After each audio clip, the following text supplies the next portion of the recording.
Thank you so much for your welcome, and thank you all. I want to just start by saying thank you for your work.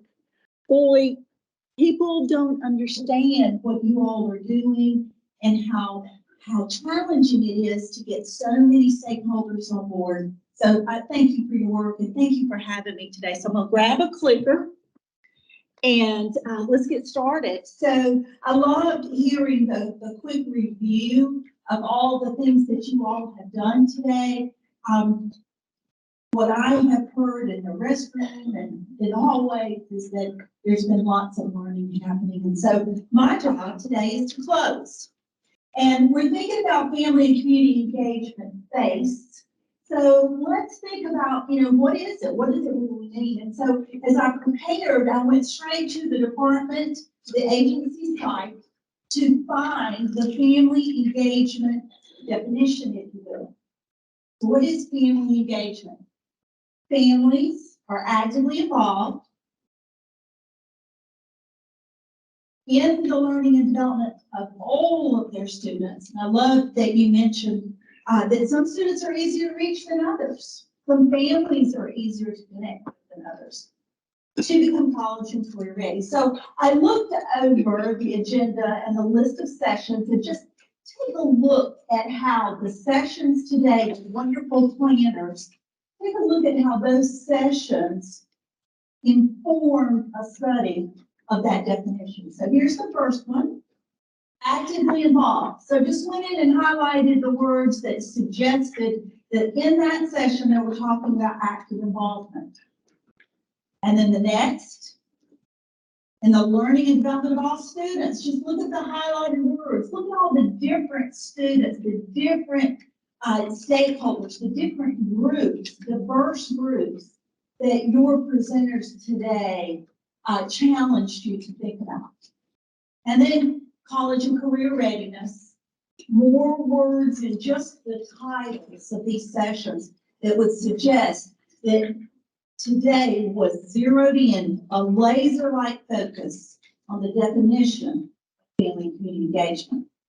For some of us, well, for some, not you all, but there are people out there that family and community engagement is sort of an unknown. Would you say that's true?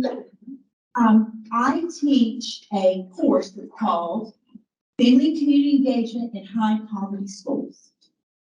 And it is a part of a 4-course sequence that leads to the add-on certification for teachers of children of poverty. So it attracts people from all walks of life and all walks in education. I have PE teachers, I have theater teachers, I have high school, middle, elementary, preschool teachers, I have school principals, I have all these groups of people. And the one ending comment or reflective comment that I receive every single time I teach the course is, I had no idea. I had no idea that family and community engagement was more than cupcakes for, whatever holiday event, or getting somebody to work the hot dog stand at the football game. They just always say, I had no idea. And they follow up with that with, not only did I not have an idea that this was like out there, but I also didn't know there was so much I could do. And that's why your roles are so important, because you are pulling back the covers so that everyone can see the power of family community engagement. My work with family community engagement started many, many, many years ago when I was in my master's program at University of South Carolina. It was led by Kevin Swick and Eleanor Duff. Is there anybody who's been alive long enough to remember these two? Anybody? Okay, somebody remembers Kevin. Super, great. They were talking about family and community involvement primarily. That's what we started off thinking about it as.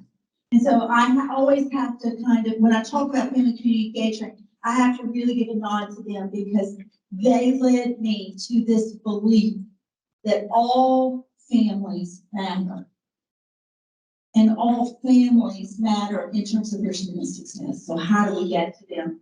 Now, later, I've become very involved with the work of the Johns Hopkins University National Network of Partnership Schools with Joyce Epstein. And many of the things that the agency provides is also aligned with their work. So we love those pieces of literature and the guidance. And then, of course, many of you are working also with Karen Knapp and the many resources that her work has provided for all of us. So these newer pieces are taking us a little bit away from involvement, which is important, and toward engagement. So when we think about engagement, what does that really mean? Well, the big key word, the difference, is engagement.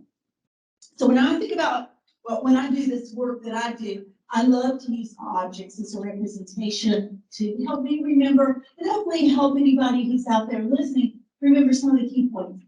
And so my object to represent family community engagement is my big engagement ring. I hope you all in the back can see how big it is. And I use this to illustrate this idea because that's what we want to do. We want to put a ring on it. We want to connect with these people. We want to get engaged with these people. We want everyone to be engaged. So I hope that my, kind of big honking diamond ring will be a memory sparkle for this idea of engagement. So I serve as director of the Center of Excellence to prepare teachers of children of poverty. And our work is all about identifying the barriers that exist and thinking about how we can remove those barriers. So if there are barriers in the way of anything we do as educators, how can we remove those barriers? And I suspect that many of you could very clearly outline the barriers that you're facing with your work, right? There are all kinds of barriers. So you know what let's do? Let's take a 30-second break for you to turn to your elbow partner and just, in a telegraphic phrase, what's one barrier you face in your work in connecting families and communities? Go.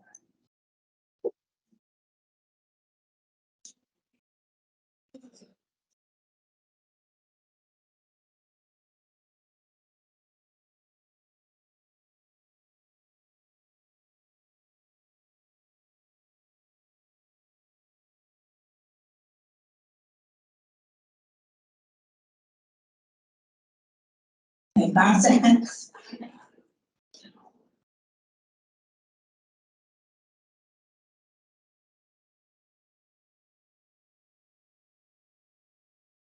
Okay. So my question for you, as you listened and you shared,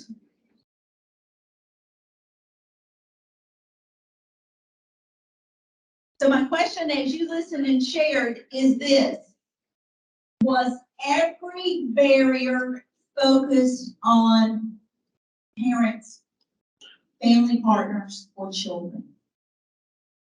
Or did any of you maybe mention colleagues, the people who were boots on the ground in every classroom? Those can be some barriers too, right? And so our work in working with teachers is to help teachers not see these barriers as insurmountable, but instead as bumps in the road.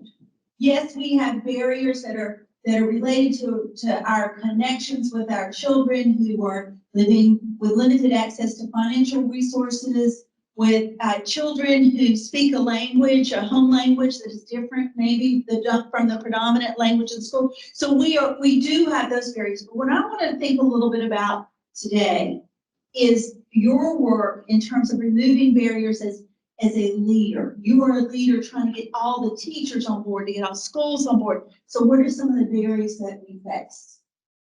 And why does it matter? The reason it matters is this: if you look at Epstein's research, what Epstein has found is that the strongest and most consistent predictor of parents' engagement are the specific programs we provide and teacher practices. So it really matters if every single person is on board at the school, right? We got to get everybody on board. You buy in, you're here, but it is a sales job to get other people on board, right? So what does this mean? I want to talk a little bit about the why. What this means in terms of the why. The why matters in terms of getting all of these stakeholders on board. So the object I use is a French fry box. I like French fries. Do y'all like fries? I love French fries. French fries, not only do I like them, they are my comfort food. Y'all have a comfort food? You know, they are comfort food. I like artisan fries. I'm an equal fry eater. I'll eat any of them. And you know what? Let's just do a quick poll. Which one's your favorite? Hold up the number of your favorite.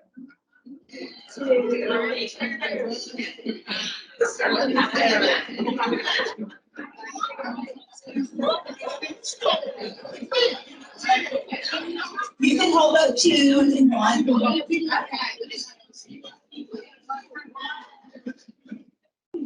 Okay. You know, the language of fries is almost universal, isn't it?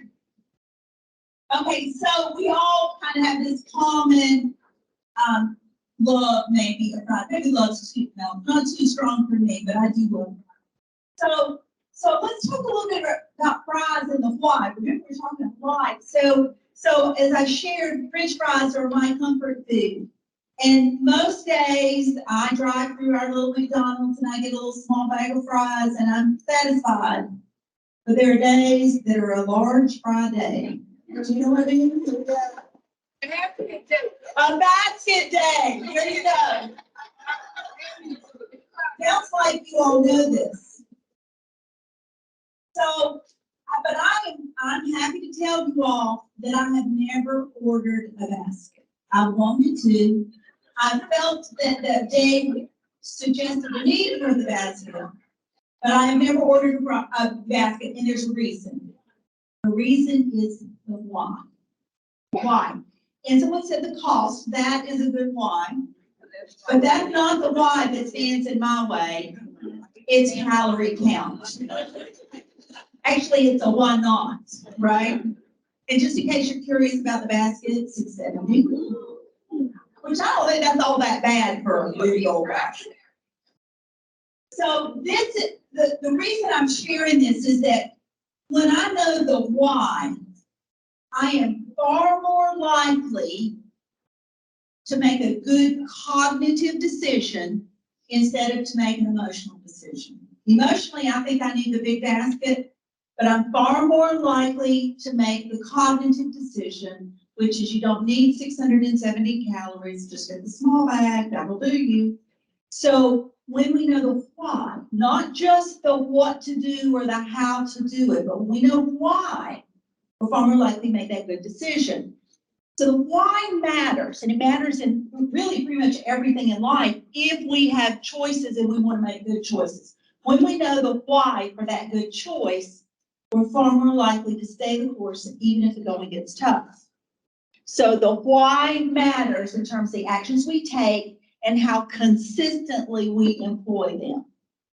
So where does this fit in with family community engagement? Well, what I have learned, and I believe to be true, is that everybody wants to do the right thing and do good things. But there are days, those basket of fry days, that stand in the way of making those decisions. And sometimes we don't make those good cognitive decisions. Instead, we make an emotional decision, like this doesn't matter, or it's not that important. So what I wanted to center my comments about as we close today is the why. Why your work matters. Why it matters for you, why it matters for students, why it matters for schools, and why it matters for families. So let's think about a little bit about this. Why does it matter for students? I'm not going to read all of these to you. You know these, but I just wanted it to be a reminder as we close today. Family community engagement matters for students. it changes their lives. It changes their trajectory. Grades, attendance, behavior, graduation rates, movement toward college and career. It matters for students. It also matters for us, for educators. I frequently tell the educators that I work with, you've got 180 days. They can be better or worse. And I believe that if we have solid partnerships with our family partners, with our family members, my 180 days are going to be a whole lot easier because we're locking arms together. Now, family and community engagement is also important for families. It's not just for us or for the students. What we know is that family members feel empowered when they are respected and cared about by the school. They are empowered by the work that you do that lifts family members up in their role as family leaders, as at-home educators, as counselors for their own children. Family community engagement matters for families, matters for schools. It changes the trajectory of the school profile. It also matters for schools because the more we learn about our families, the more we are likely to have an increased respect for them, to see them as viable, important partners. And it matters for districts and communities. Research tells us that when families and communities are engaged together in this partnership role, communities benefit. They benefit in terms of important data points like decreased crime, higher paying jobs, many other factors. So one way we can look at why family and community engagement matters is by looking at how it impacts each of those stakeholder groups. Another way we can look at the why family and community engagement matters is we can look at it developmentally. We can look at it in terms of our youngest children, birth to 3. They have not completely different needs, but many needs that are very different from their older siblings or older children. So when we think about birth to 3, we can think about developmental milestones that they are hitting or should be hitting. I remember when I was a new parent and a new parent with an early childhood degree, and I still had tons of questions with that newborn that came home. Do you remember those kinds of questions? That's why family community engagement might look different if you're working with families with younger children than with older. We become the experts for those family partners that they can turn to and connect with. And then when our children move into preschool and kindergarten, now we begin to toe test into that more formal academic focus. It's also a time for thinking of, in addition to thinking about the academic skills, it's a time for thinking about the changes that occur as new social relationships occur and as emotional regulation becomes so important. And then when we think about elementary schools and family community engagement there, it might look a little bit differently. And here's why. Because elementary children are different and they have different needs and their parents have different needs. The support that we provide at the elementary level is going to look slightly different than it will in the early childhood years. And then we get to middle school. So I have to share with you a story about Ms. Ray and Ms. Barnes. Some of you that have heard me talk about this before, you'll remember this story. When my son was in middle school, I had never really been around a middle school child before. And I really didn't like the one I knew very much. And let me be quick to say it was a mutual feeling. We laugh about it now, but I'm going to tell you that had it not been for Mrs. Ray and Mrs. Barnes, one of us would have left. It was horrible. And the reason it was horrible is because I didn't know anything about middle school kids. I had no experience with them. I was as inexperienced with a middle schooler as parents and family partners I had engaged with in the early childhood years, where I had some knowledge there and they had none. Ms. Barnes and Ms. Ray almost literally held my hand for 2 years of middle school, and they repeatedly said, this is what middle school kids are supposed to do. Do you know how validating that was? That I didn't have this unnatural being living in my household, because they had the experience to guide me. So middle school family community engagement is going to look much different than some of the other areas. And then there's secondary or high school focus. The high school focus, now we're moving closer and closer to getting our children out into the world of careers or college. We're teaching them how to be successful, and we are empowering their family partners to stay with them. You know, one of the beliefs that I've heard mentioned is that as children get older, schools don't want families engaged. How could that be? Why would that be? And what can we do about it? Our secondary aged students, our high schoolers, they may be this tall, but their brains are not where they need to be yet. And the more we can all lock arms together to support them, not just academically, but especially now socially and emotionally, in this time of crisis for our children, in the aftermath of the pandemic, how can we utilize this and leverage this to support our older students? So, quality family engagement can have a lasting effect if we know how to put it in place in terms of social emotional health, physical health, school readiness, attendance. Also in terms of academic achievement, graduation rates, and just that pathway to success. And you, friends, are leading this. You are the forefront of this.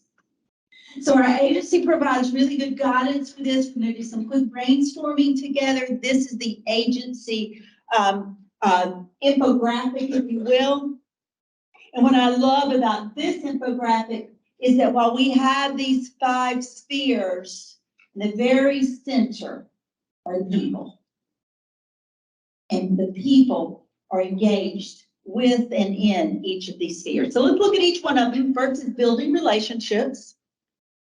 So when we think about building relationships, we're talking about mutual respect, mutual support, valuing diversity, and a host of other relationship guided and relationship informed actions. Let's take a moment, truly a moment. So 30 seconds, partner elbow share. What's one thing you do to leverage the power of this sphere of building relationships? What do you do in terms of family communication that would fall into this category? Go, 30 seconds, go.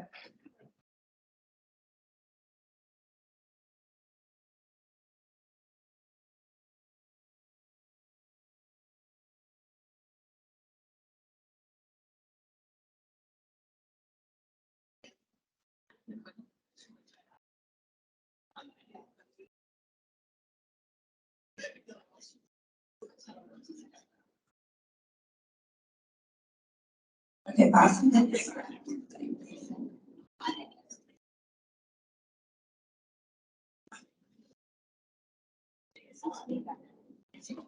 Okay. The next sphere. The next sphere is the communication sphere. The object I use for this is the megaphone, but that's not a really good object because the megaphone is me just pushing out information. What if we reframe this and instead of it being one-way communication, it's two-way communication? How do we facilitate that? How do we, again, leverage the power of our multi-dimensional ways of communicating. So let's take a moment. How do you communicate in the most effective ways in your settings? Go.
Okay.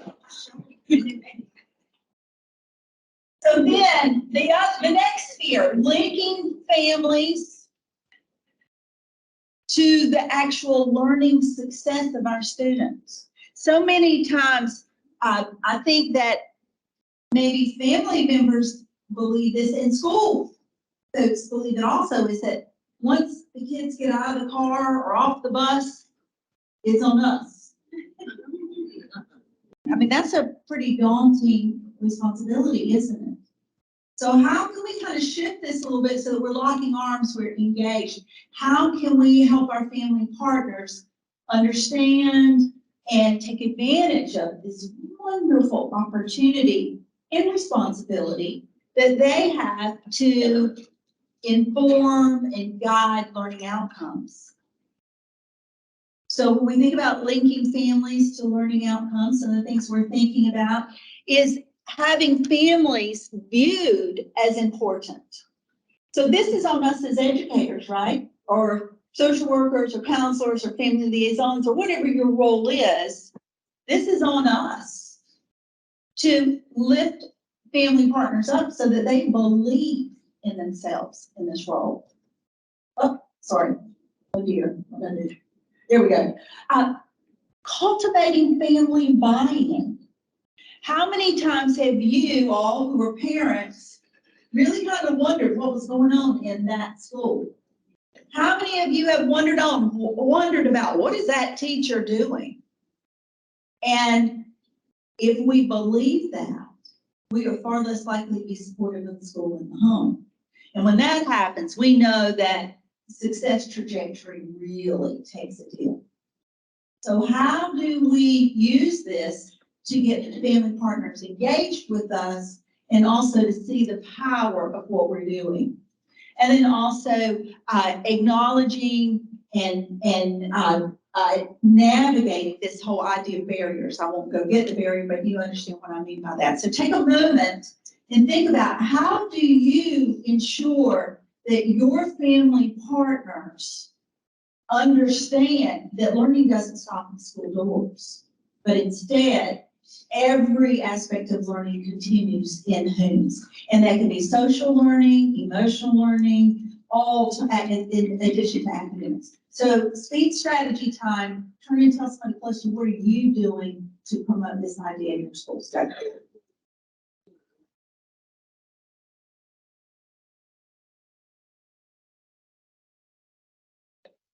Okay, it's no,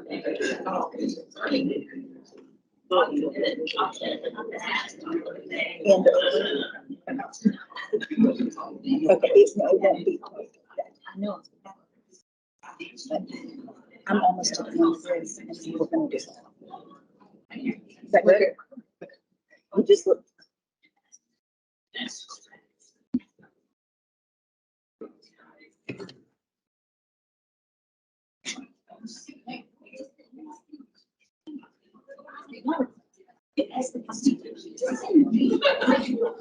Yeah.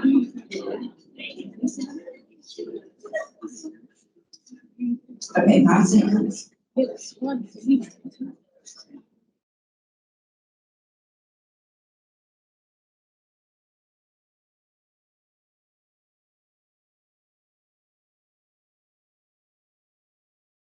Okay, collaborative practices.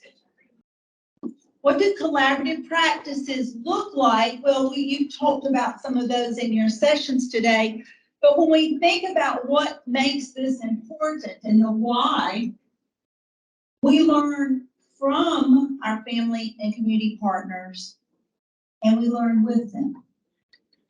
This really acknowledges this idea that everyone who comes to the table has something to contribute. We do it with this asset-based lens or strength-based lens. In my work, I think this is one of the areas that I think we all have lots of room for improvement, is recognizing the strengths of every single family. Families that may live in worlds just down the street from us, but worlds that are quite different from the worlds we are accustomed to living in. How do we find the strengths? How do we celebrate their resilience, their grit, if you will? How do we celebrate their knowledge of how to survive? And how can we use that for the good of the school? Collaborative practices. How are we finding ways to collaborate together to achieve our best outcomes, our goals? So another speed strategy time, just a few moments. Share one strategy that you use to engender this idea of collaboration. Go.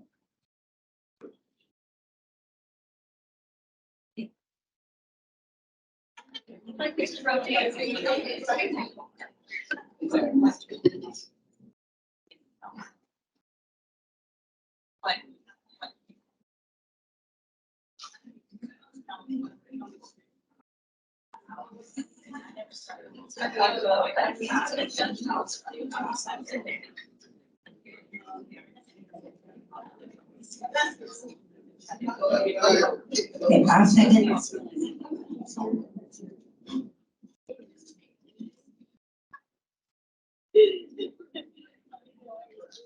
And one last one. Community partnership. Think about community partnerships and what that means in your schools. I use an illustration of the old yellow pages that we don't see so much anymore. But I really use that as an indicator of how many potential partners are out there that care about schools. And if they don't care about schools, then they are wonderful new partners that we can cultivate when they know why they matter. So when we think about community partnerships, you can see what we're thinking about: relevant collaboration, culturally suited commitments, many goals, many forms. They always won't look the same because of the age of student with whom we are working, but also the communities and the cultures in which we are working. So think for a moment, how are you leveraging your community partnerships? I know you have some great ideas. Share them now with your other partners. Go.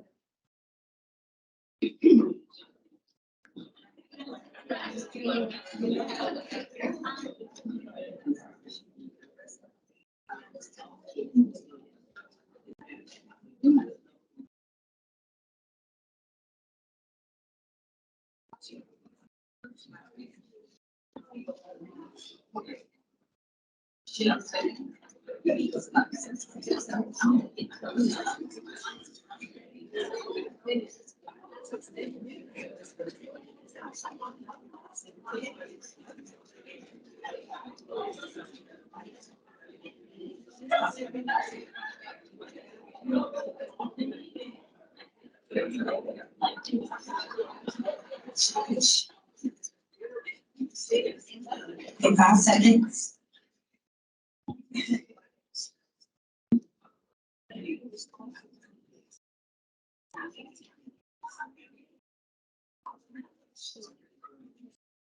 So we have now looked at the 5 spheres. We have thought about the why, and we've looked at the why through the lens of families, schools, communities, students. We've looked at the why through the lens of the age of developmental abilities of students. We've looked at the why through the lens of the 5 spheres that the agency defines for us. So what's next? Where do we go from here? On your table, you should have these. If you'll grab it, we're going to spend a little bit of time solidifying thoughts in action terms. Everybody have? Anybody need? Okay, so you can see this is a 3, 2, 1. The first step is to identify 3 shifts that have occurred in your thinking throughout the day today. Reflect on all of the sessions that you have attended. What are 3 shifts, new ideas, or changes in ideas that you will take away today? Let's make it really tangible by writing it in these on your exit slip. Go. And certainly collaborate with others. This is an interactive time.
Okay, so in just about 30 seconds, I'm going to ask for 3 ideas to be shared. So be thinking of a good one that you will share.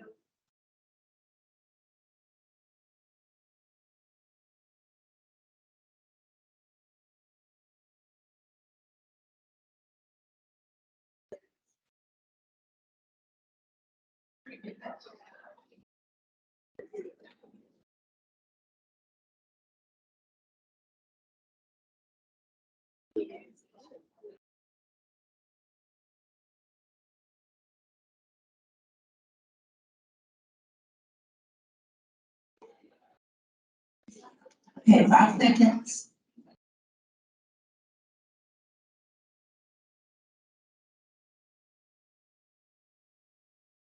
Three, 2, 1. Okay, let's hear from you. One share out to start with. Who has one? Was a shift in your thinking?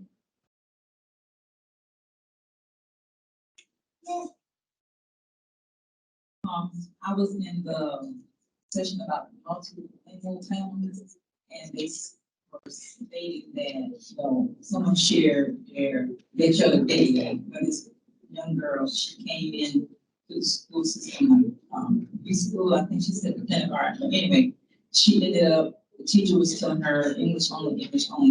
She got to the point where her language was gone. She was only able to communicate with her family. So that was something that kind of resonated, that they could actually lose their language and not be able to communicate with them, and so that's, that we need to release. Wow, that is very powerful, isn't it? When we are in the business of growing language, we can sometimes put in place practices that might hinder that. Thank you for sharing. Somebody else? Thank you. Culture is more than language. And our shift is to learn to learn, I think. Expand on that, culture's more than.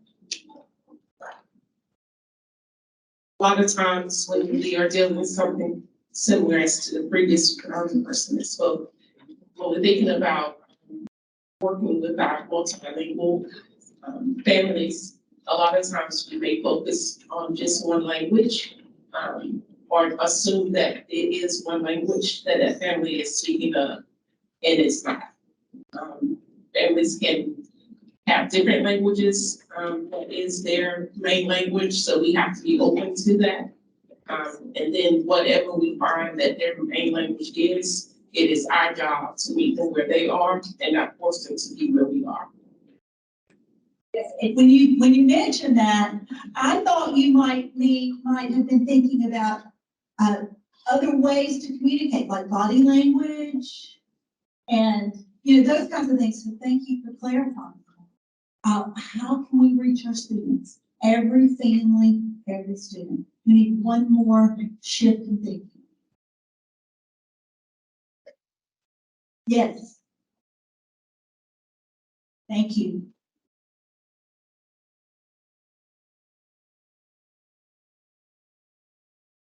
Often we're trying to get parents to come in and do some parent engagement, like a set block of time, maybe 4 to 6, 3 to 5, 6 to 8. During the session, my last session was, what can we do in an hour? So just my shift was, how do I get the parents engaged in an hour, but not just engagement in an hour, like Presenter said, how do you get them to come back? So that was the key. So looking at how to get them to come back and do it within an hour. If they don't come back, then our influence is just stopped. Thank you so much for sharing that shift in thinking. So everybody got 3 shifts in thinking, which helps to validate the power of this day. So now, go down the box. What are you going to do? What are 2 things that you will do when you return to your home base? How will you leverage this new information or this validation of what you already believe? What will you do? Go.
So I love it. Yeah.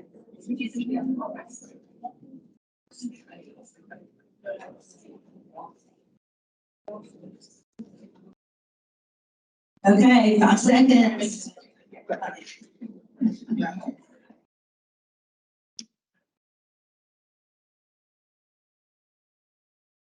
Two, 1. Okay, let's hear 2 action steps. Who's willing to share something you're going to do as a result of being here today? Yes.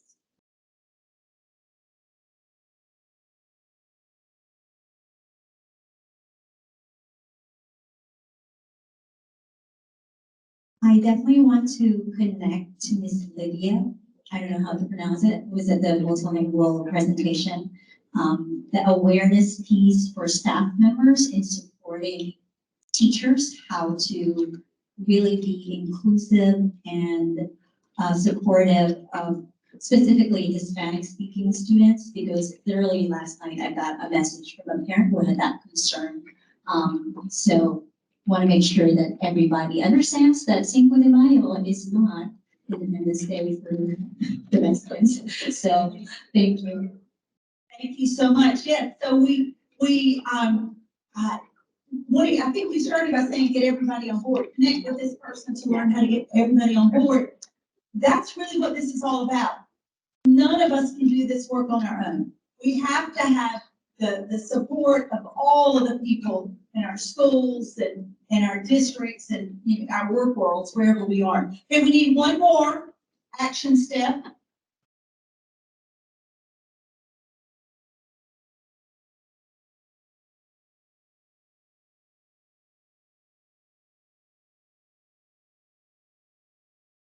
I'm gonna have to talk about my second job for a minute, because I'm an adjunct professor for Columbia College. And I was sitting here thinking about how I've been on autopilot, and even though I have these great resources and I know about them and I know the theories, why have I not put the family engagement framework in my college class that I'm teaching with teachers to become teachers? Why is it not there? And so I think that's a really simple start, right? Like if we don't have a PD at our school where all of our teachers have seen that family engagement framework, and thinking about their context, like what can I do right now in my classroom that's practical, purposeful, and intentional, and immediate. So I'm gonna start tomorrow. It's going in tomorrow. So thank you, family engagement. You know, that's where we began this work, is we began with teacher preparation programs and any of our programs that prepared us to be in these roles. That's where we began. Thank you for realizing that that's a place to start, so that you will be someone's Kevin Swift. You're going to plant that seed that this is not only possible, but it is our responsibility to leverage. Thank you for sharing. Okay, so one last thing, and while you're doing this, I'm going to pull up one resource that you maybe will want to put in your action steps. I hope so. But for now, tell somebody, and the key is to tell somebody, because you know you're more likely to do it when you tell someone. So tell someone who your partner or partners will be in this process. The internet on here?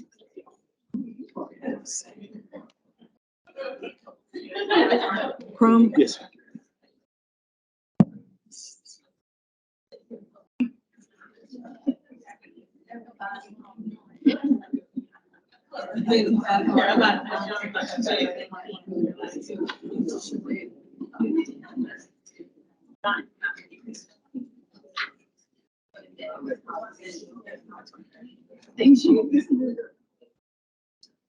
Okay.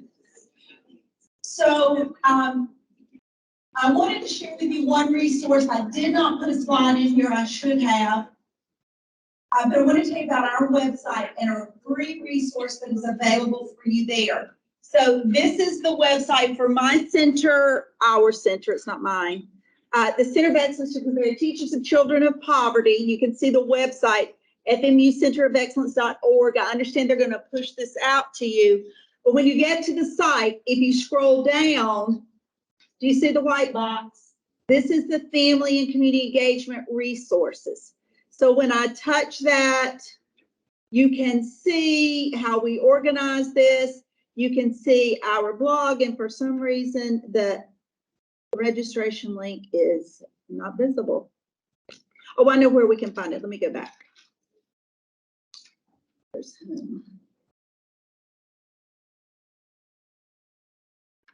Here it is. Okay, so the next one coming up is the 10th of October. This is our Family and Community Engagement Brown Bag. Why is it not coming up? Darn it. Oh, well.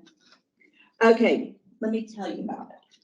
We have a Family and Community Engagement Brown Bag series. Meets once a month.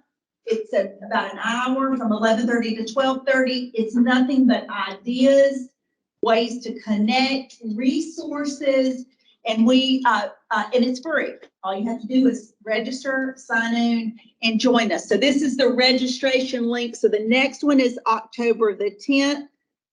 And I have just learned that we need to actually have the flyer here so that you can see it.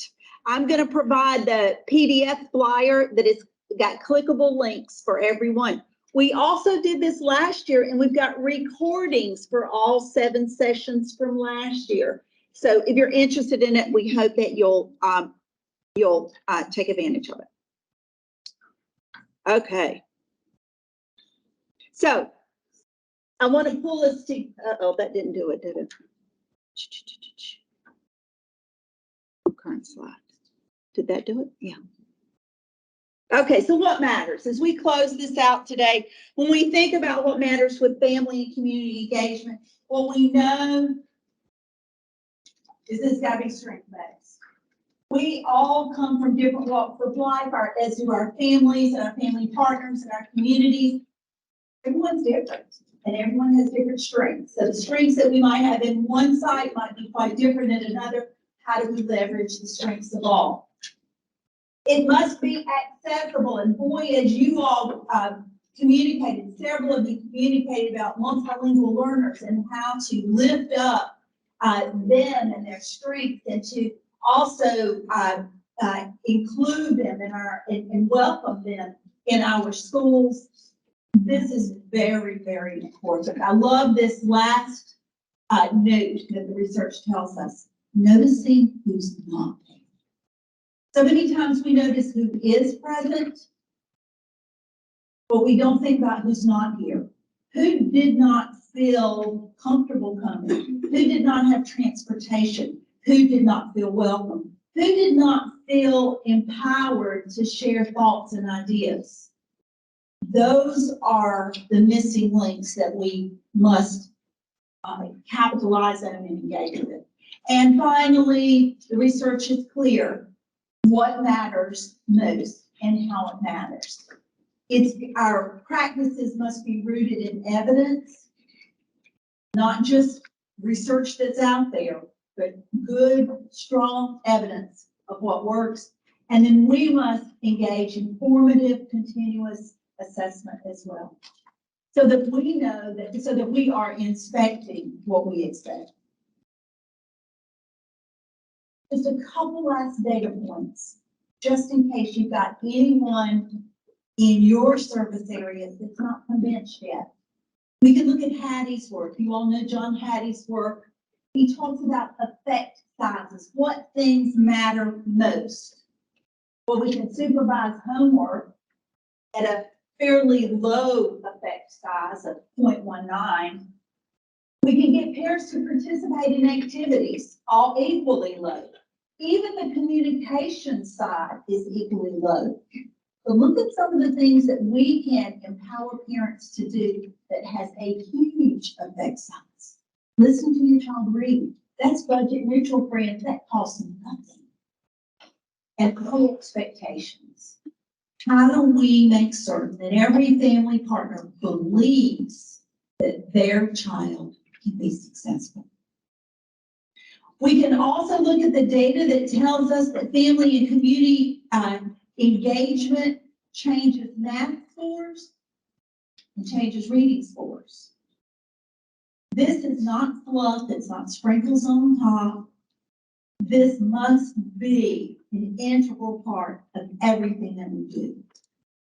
If one teacher's good, then how about empowering every family partner to be the teacher as well?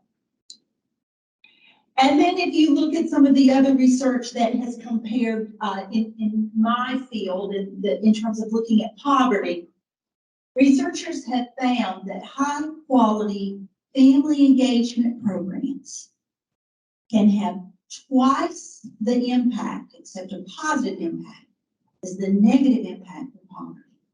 Think about that. Family engagement, activities, events, programs, well executed, can, in many cases, wipe out the negative impacts of poverty. Wow. That's how important you are. Some of you may remember Yuri Bronfenbrenner. His book came out when I was in the first year of graduate school, so it's really old. But here's what he says. Every child needs at least one adult who is irrationally crazy like him. Think about that. I want to add to that and say, what if every child has 2, 5, 10, an entire school of educators, social workers, counselors, who are irrationally crazy about them? That's the work you're leading. That is what we're doing. So as we think about family and community engagement, there are barriers. We've talked about some of the barriers, and I know that you have addressed many of the barriers in your sessions earlier. There are barriers. The barriers to effective family and community engagement matter, and they make your work a little more challenging, but also more rewarding. Because when we understand why these practices matter, we will stay the course even when the going gets tough. And when we know how to do it, we'll have such a full tool belt that we will put in practices until we reach every single speaking partner. Thank you for your work. Thank you for working hard to pull together people that maybe do not see themselves as valid, important members of the educational team. We can matter more. Thank you for what you do.